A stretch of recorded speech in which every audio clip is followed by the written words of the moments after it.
Are back in the metro Atlanta city where racial tensions turned a quiet community upside down. Hoschton's new councilman says he's willing to work with the two behind those tensions. Those two are the mayor, who said that her city wasn't ready for a black leader, and the councilman, who's against interracial marriage.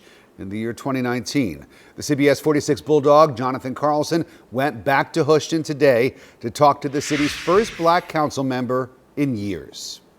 Show up until you stand up and be accountable. And show up he did. Shantuan Aston was elected last night to the Hoschton City Council. He's going to serve next to the mayor he was shouting down that day, Teresa Kennerly, who brought scandal and possibly legal liability on the city when she reportedly pulled the resume of a black man for city administrator, claiming the city wasn't ready for that. And then there's Councilman Jim Cleveland, who made his own headlines saying whites shouldn't marry blacks. Aston took the high road in an interview today. I will be able to work with them.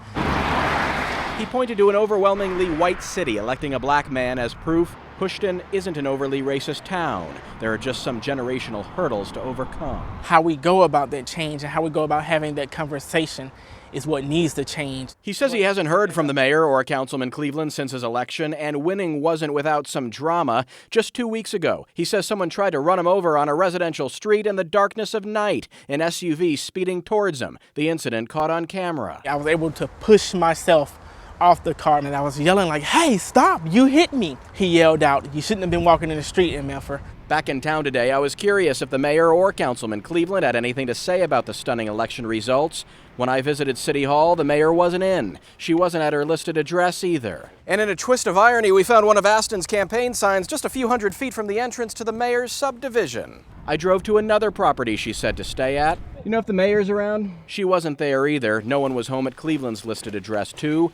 Back at the train depot in town, where council meetings are held, as if on cue, I ran into one of the last black men to sit on council, Luther Morrison. That was way back, back in the 60s. He had some advice for Aston. All you have to do is just get with the people, find out what they want done, and then you work.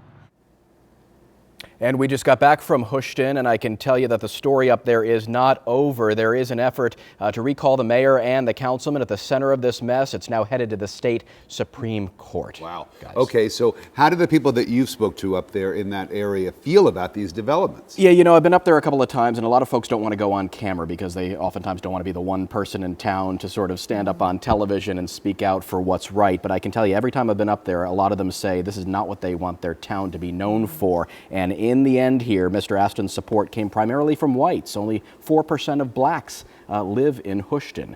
So there may be a changing of the guard going on here. Well, I know you're going to stay on top of it. Thank you, Jonathan. Thanks, Jonathan.